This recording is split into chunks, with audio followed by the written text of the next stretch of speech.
Hello friends, मीनाज किचनमध्ये तुमचं खूप खूप स्वागत आहे। पावसाळा स्पेशलमध्ये आज आपण स्वीट कॉर्नचे छान कुरकुरीत असे पकोडे पाहणार आहोत। त्यासाठी स्वीट कॉर्नचे दाणे स्टीम केलेले आहेत आणि हे जे आहेत ते कच्चे मिक्सरमध्ये काढून घेतलेत। त्यामध्ये कच्चा कांदा घ्यायचा आहे थोडासा, तांदळाचं पीठ 2 चमचे, डाळीचं पीठ 2 चमचे, तिखट,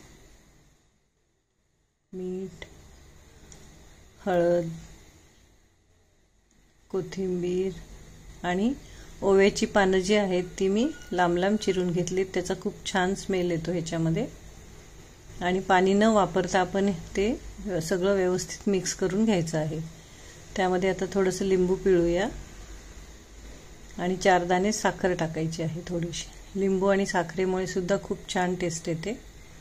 तर असं हे व्यवस्थित मिक्स झालेलं आहे, पाणी बिलकुल नाही वापरले।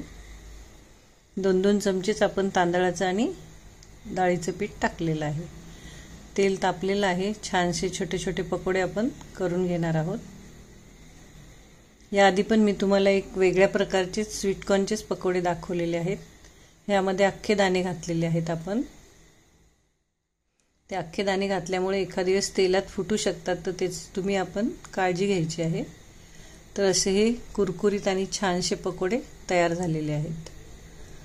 तुम्हाला जर माझ्या रेसिपी आवडत असतील तर तुम्ही माझ्या चॅनलला सबस्क्राइब, लाईक आणि शेअर करा। तयार आहेत कुरकुरीत पकोडे।